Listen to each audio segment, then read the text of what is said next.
Hello and welcome to join me as we travel through one of Iceland's hottest towns, Hveragerði. But the name means Garden of Hot Springs, and it is really not hard to see why.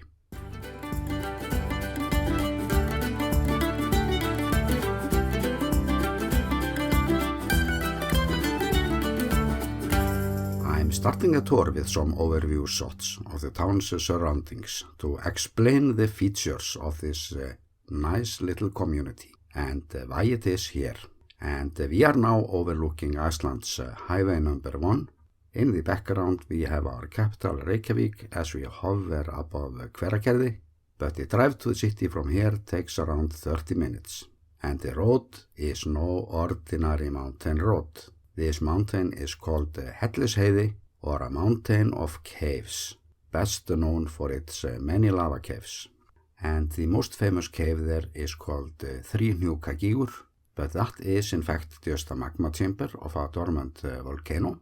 It is possible for tourists to descend into this magma chamber, but the distance from the bottom is roughly the height of the Great Pyramid of Giza, and the base is the size of a football field. And this cave and others are there because we are on the volcanic belt that stretches through the island, and a part of that volcanic belt is this mountain. Or, as I mentioned before in my other videos, what a clever place to build a capital. So Hellisheiði is simply just a lava plateau, and since this is a hot region, there are 2 geothermal power stations located here.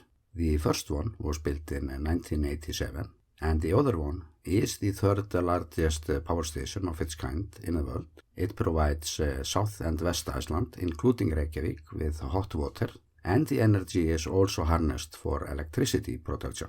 And they are also doing some experiments around here, like capturing carbon dioxide and injecting it into the ground, where it gets mineralized. So by this road is more than meets the eye.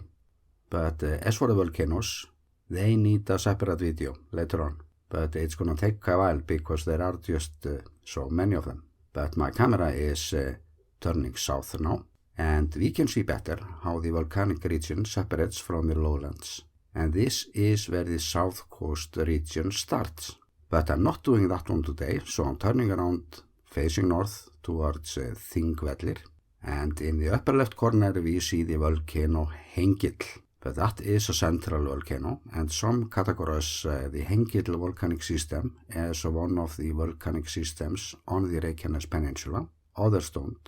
But this system stretches all the way through Lake Þingvellir to northeast, yet another sample of its powers. And to the other direction, it stretches down to the sea just west of the town Þorlákshöfn. So it is in fact a part of the Reykjanes volcanic systems, but as such, this is the only system that has a central volcano. So that might be the reason for the ongoing debate, or if this volcanic system is a part of the Reykjanes Peninsula. But the last eruption in Hengill occurred 2000 years ago, and Hengill deserves a video of its own also, because that volcano is very much alive, and it is a great symbol of the contrasts here in Iceland. It is the mountain that provides the city with most of its energy, and it is also the mountain that could turn off the biggest part of our country when or if it decides to wake up. So the city of Reykjavík is putting a lot of trust in this mountain and the energy under it. Only time will tell if old Hengill rises under that trust. But earthquakes are common in the surrounding area. In 3 years, from 1994 to 1999, about 25,000 earthquakes were detected around the volcano. Land uplift was measured during those years, and the reason seems to be the inflow of magma into the magma chamber of Hrómundartindur. But there are 2 magma chambers under Hengill. But this magma inflow did however stop in 1999, and it's been quiet there ever since. But this showed us, however, very clearly that we can expect just about anything from around here. And experts say that Hengill is little by little preparing for the next eruption.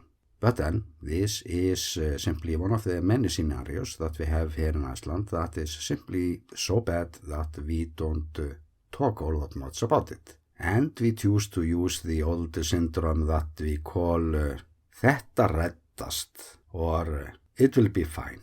And it often does, but not always. But let's say goodbye to this fracture zone for now and lower the flight, prepare to take a look at the town. And we start the journey at the edge of the town, and we are in this valley that is called Gufudalur, Steam Valley. And further up there, as the valley narrows down, it is called Reykjadalur. So we have there place names that my forefathers did actually get right. But Reykjanes, where the Geldingadalir eruption took place, means Smoky Peninsula. Reykjavík means Smoky Bay. And up there we have Smoky Valley. And it doesn't take us long to see why. We can see the first steam vents appear here in the background from the golf course. But if I would be in the tourist board around here, I would choose not to use this boring old marketing name 9-hole golf course. I would of course sell it as the Icelandic steam hole golf course. It's just by far better marketing name. Plus, it's way easier to find the holes, and they never fill up with snow or ice. So, all the tourist board needs is just a bit of plumbing, and this golf course will be so hot that they won't even need budget for marketing. So, I am hoping that they will pick up the idea, but they do have thermal baths up in the valley. It's very popular tourist destination, but overall this is one of the hottest regions in Iceland. Even the river around here is hot, and this is a popular hiking area, and I would call it one of the hidden pearls of Iceland. Many of the things that we find on the Reykjanes Peninsula and around there is something that we expect to find only on the highlands, where we can only go during summers. But then we have all those places just around the corner. And this was a good way to start the journey into town. And I'm starting by telling you what the town is all about through the Icelandic mindset. What comes to mind when we think about Hveragerði? We think of hot springs for the obvious reason. We think of greenhouses because we will see plenty of them. We think of earthquakes because they are so frequent around here. And we think of ice cream.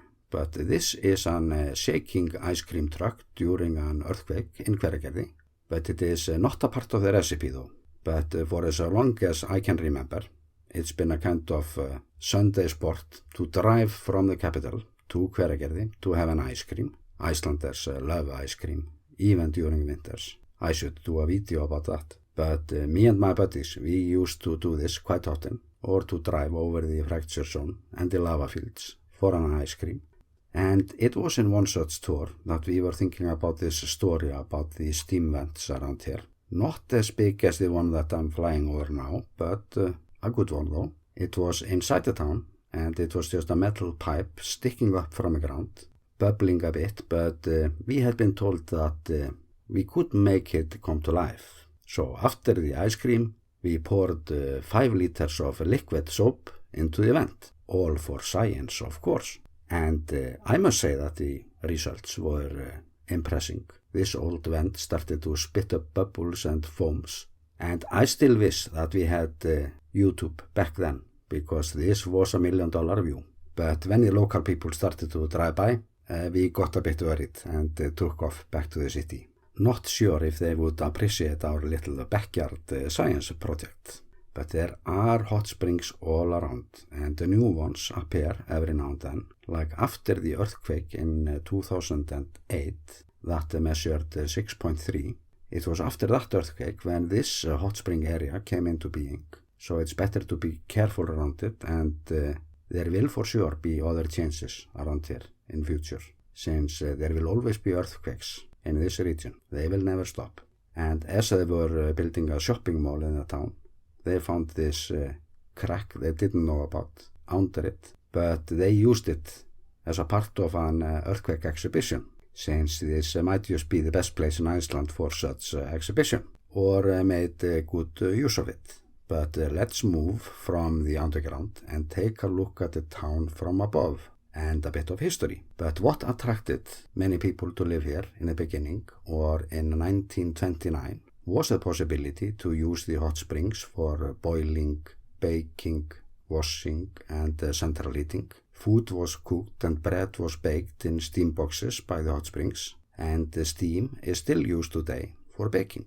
So it is quite simple why people to choose to live around this hot springs. But the population today is getting close to 3,000, and this place has always been a hotbed for Icelandic horticulture, where many people received their first schooling in the horticultural station in Hveragerði, and many of those who graduated first built horticultural stations. So there were 7 of them here in 1940, growing to 20 in 1950. Flower cultivation increased greatly in the 50s, and a flower farm was established, all due to the natural energy resources in the town. It is here where we today have the Agricultural University of Iceland, but that is an educational and research institution in the field of agriculture and environmental sciences.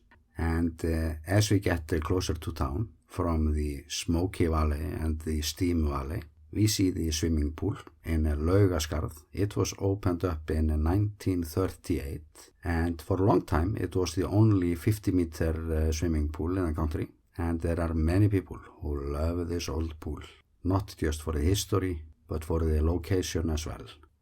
But I don't. I've seen better. And since we are moving into the tourism, for a long time Hveragerði was known for a place called Eden, which was a combination of greenhouses, restaurants, and other entertainment. It was a hugely popular stopover for Icelanders for decades, or the ideal Sunday tour from the city. Go to Eden and have ice cream and buy flowers. But it was also a popular place for foreign tourists as well. And when I take a look at old documentaries about Iceland, covering only few locations most of the time, it is very likely that Hveragerði would be one of them, where the locals are often showing the tourists how they grow exotic fruits and flowers in this environment. But sadly, Eden burned to the ground in 2011, and it was not rebuilt. But as I was prepping this video, I found out that they are opening up a similar greenhouse complex soon, and I look forward to that. And regarding tourism, I have to mention the story of this luxury hotel that was built in 1986. According to the first plans, the owner wanted this to be a restaurant, and then somewhere on the way a swimming pool was added, then some hotel rooms, and as the project moved on, more floors were added to the hotel. But the first owner had very little red tape to deal with back then, obviously. And by the time when he was done, he had built one of the largest hotels in Iceland, but not exactly near the strongest tourist market. This was way before the tourist explosion we had in 2010. So this turned out to be the Icelandic dream. He went bankrupt on record-breaking time. The hotel got new owners, and it seems to do very well today. And it is a very important part of the town's tourism infrastructure, for sure. And as for the tourist market around here, even if the town itself offers limited options for tourists, it is in my mind excellent location to move around. We are only 30 minutes away from the city, so this is excellent place to do day tours to some of our most popular tourist spots. And the town is also very different to what we are used to. But then as for attractions, I would say that the main attraction would be the town itself and the location. But this is also a place to rest. It was in 1950 when the National Hospital began to operate clay baths, mud baths, here in Hveragerði. And then in 1955, a health resort opened up. It was the Icelandic Nature Health Society that still operates a rehabilitation and health clinic here in Hveragerði. And it benefits a lot from respect from Icelanders through time. They have done a good job here. And we can sometimes hear Icelanders say, after they have smoked too much, been eating too much, or just, been doing too much of the good stuff, that it's time to go to Hveragerði. But at the other side of town, there is something more for me than the health clinic. There we have this great ice cream factory.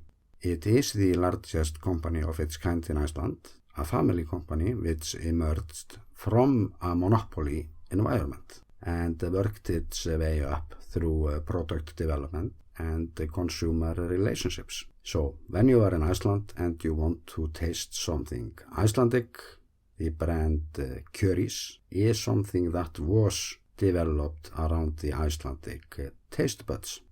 You might have noticed all the trees around here, but my generation and the generation before me were indoctrinated to suffer greatly from guilt because of the forests that our ancestors cut down. New research on the distribution of forests in the period from the 10th to the 15th century does, however, show that the condition of forests back then is very similar to what we have now, meaning that our forefathers did not cut down all those forests. They weren't there. We have been looking for traces of them all the time, and now it's confirmed.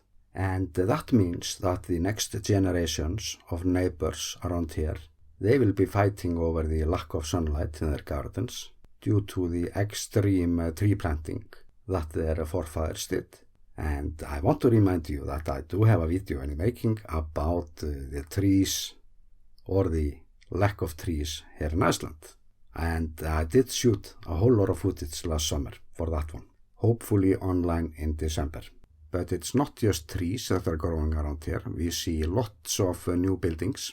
A part of the reason is that the market in the capital region has been difficult, and the lack of housing has affected Hveragerði and other towns around Reykjavík. So prices around here have gone up as well, but it is still cheaper though to live here than in the city.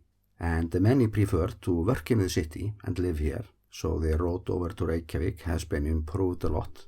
But it can be dangerous during winters, as the weather up there can change very fast and get very bad. But people do it anyway. And I think I know why. Reykjavík is this very vibrant city. It never sleeps. And to live in a nearby small town opens up a whole new world, or to get the best out of the city and hurry back home. And I know people who have lived in the city and moved here and just love it, despite the earthquakes. So I have the feeling that this town might grow, and grow quite a lot in the coming decades. The earthquakes will continue, of course.